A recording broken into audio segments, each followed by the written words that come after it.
इसके बाद में ये हुआ कि उन्होंने ये बोला कि ये स्वतः जनन सिद्धांत नामक सिद्धांत था। लुई पाश्चर ने सावधानी पूर्वक प्रयोग को करते हुए ये बताया कि जीवन पहले से ही विद्यमान, यानी जैसे कि माता पिता रहते हैं, जैसे जैसे कोई माता पिता रहते हैं, उनसे बच्चों का जन्म होता है, तो उन्होंने यही बोला कि जो पहले से ही विद्यमान था उसी से ही जीवन आया है। इसके बाद बताते हैं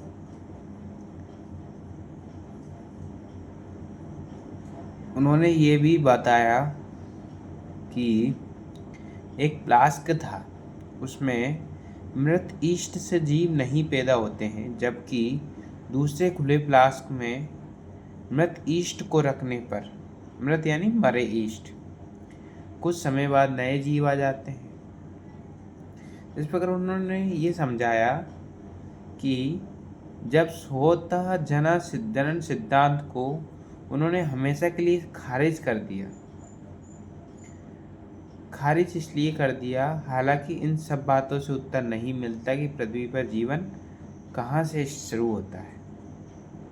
अब रूस के ओपेरिन तथा इंग्लैंड के होल्डेन नामक वैज्ञानिकों ने यह समझाया कि जीवन पहले का पहला स्वरूप पूर्व विद्यमान, जो पहले से ही विद्यमान थे कार्बनिक अणु जैसे आरएनए, प्रोटीन अणु से ही आया हुआ हो सकता है। उनका ये मानना था।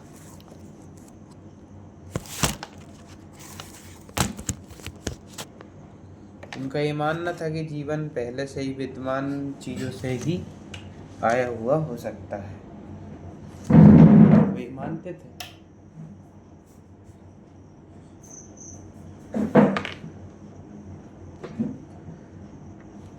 जो रूस के ओपेरिन हुआ करते थे, ओपेरिन ये कहते थे कि इंग्लैंड के होलैंड नामक वैज्ञानिक, इंग्लैंड के कौन हुए? होलैंड। इसको ऐसे याद रखना कि जैसे ही मतलब होलैंड, और कहाँ के थे वो? इंग्लैंड। ई मतलब इंग्लैंड।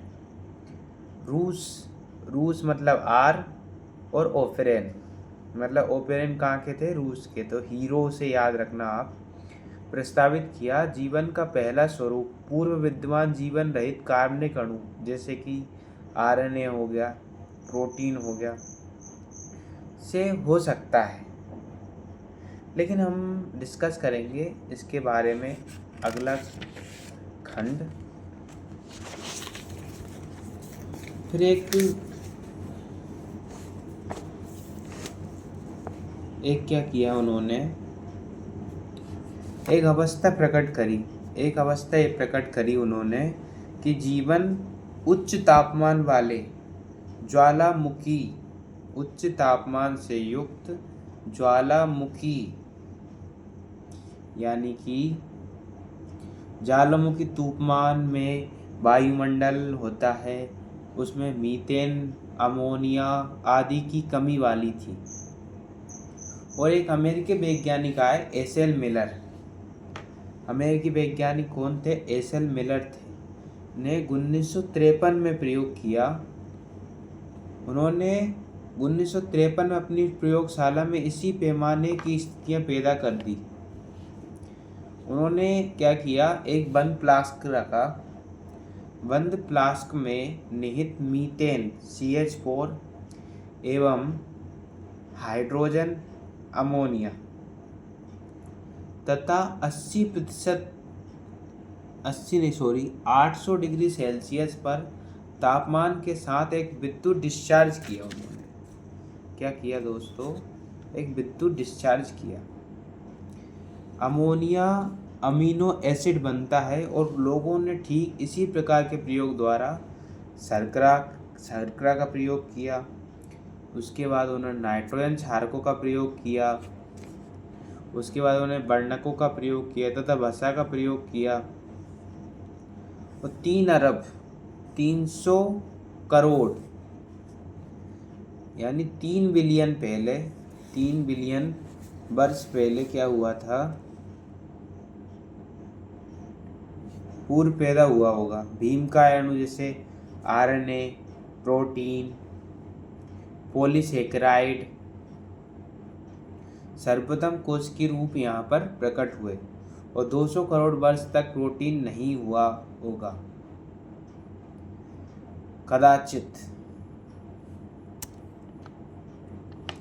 कदाचित उन्होंने क्या कहा, जीवन स्वरूप का विकास कैसा होता है, एक सिद्धांत के बारे में हम आपको समझाते हैं। पहले परंपरागत यानी पहले धार्मिक साहित्य में हमें विशिष्ट सृष्टि का सिद्धांत बताता है। एक विशिष्ट सृष्टि का सिद्धांत था। इस सिद्धांत के 3 अभिधान थे। पहले अभिधान के अनुसार संसार में आज जितने भी जीव एवं प्रजाति यहाँ पर हैं वे पहले से ही ऐसे ही सृजित हुए होंगे। दूसरे सिद्धांत के अनुसार उत्पत्ति के समय से ही जैव विविधता थी।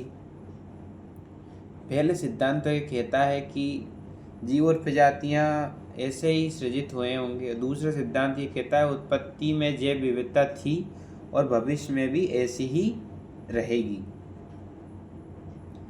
तीसरे के अनुसार पृथ्वी केवल 4000 वर्ष प्राचीन है। कितने हजार वर्ष प्राचीन है? 4000 वर्ष प्राचीन। सिर्फ कितनी हजार प्राचीन है? 4000 वर्ष प्राचीन है। ठीक है दोस्तों, 4000 वर्ष प्राचीन है। 4000 वर्ष प्राचीन और सभी विचारों में प्रचंड परिवर्तन 19वीं सदी में आए होंगे। 19वीं सदी में एक HMS बीगल नामक विश्व समुद्री जहाज यात्रा के दौरान अवलोकनों पर आधारित है। HMS को याद रखने की एक ट्रिक है। हनी मतलब H, मून मतलब M, S मतलब सो। हनीमून में सो जाना, बगल में किसके? बीवी के। HMS बीगल यात्रा के दौरान चार्ल्स डार्विन ने यह बताया कि विद्यमान सजीव कामावेश आपस में तो समानता रखते ही हैं, आपस में तो समानता ही वो रखती हैं, लेकिन बल्कि उन जीव रूपों में भी समानता रखते हैं। उन जीव रूपों में भी समानता रखते हैं जो करोड़ों वर्ष पूर्व के समय विद्यमान थी। अब बहुत सारे जीव रूप जीवित विद्यमान नहीं है। बहुत सारे जीव रूप आज जीवित रूप में विद्यमान नहीं थे। यहाँ पर धरती में जीवों के विभिन्न स्वरूप गुजरते वर्षों के साथ नष्ट होते गए। एक फैक्ट की बात बताऊं दोस्तों मैं आपको, इस चैप्टर जो सारा ये शुरू होता है सबसे पहले बिग बैंग थ्योरी से। उसके बाद बहुत सारे वैज्ञानिक आए, उन्होंने अपने अपने प्रयोग किए।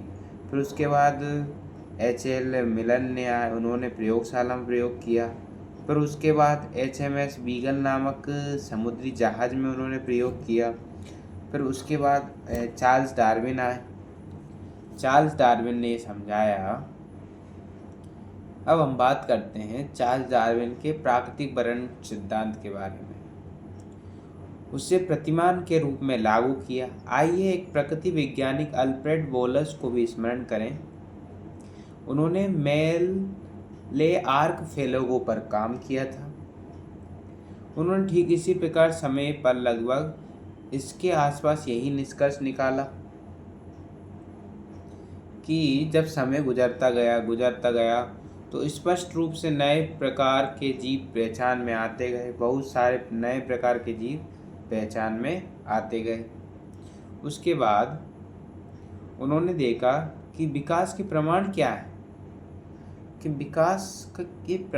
है, अब हम बात करते हैं विकास के प्रमाण के बारे में। पृथ्वी पर जीवों का विकास हुआ, इस बात के प्रमाण कहीं है।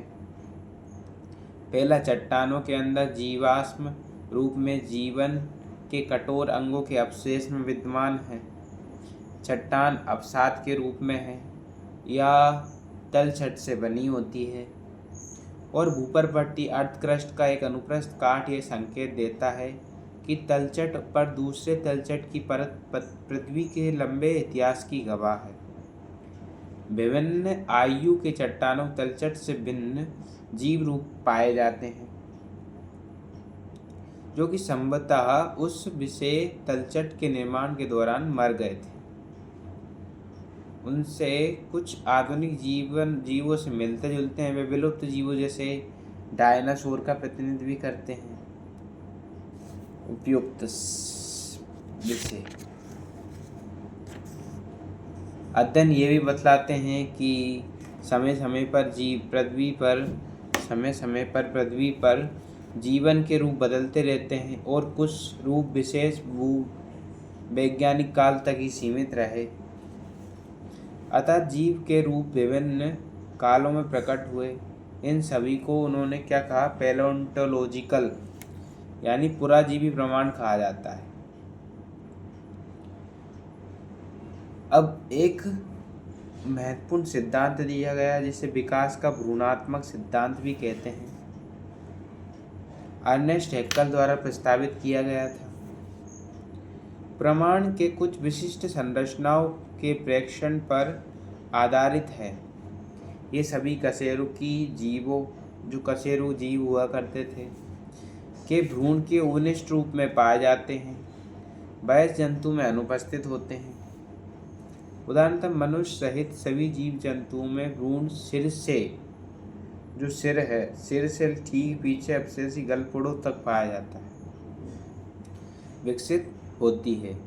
गलफड़े केवल मत्स्य में ही क्रियाशील होते हैं तथा किसी अन्य वयस्क कशेरुकी जंतु में अनुपस्थित होते हैं, परंतु ये प्रस्ताव कार्ल अर्नेस्ट बेयर द्वारा सावधानी पूर्वक किए गए गहन अध्ययन के आधार पर अस्वीकार कर दिया गया। उसने देखा कि भ्रूण कभी भी अन्य जंतु की वयस्क अवस्थाओं से नहीं गुजरता। तुलनात्मक शरीर विज्ञान, शारीरिकी, आकृति विज्ञान आकार की आज के जीवों में तथा वर्षों पूर्व विद्यमान जीवों के बीच एकरूपता एवं विभिन्नता दर्शाती है।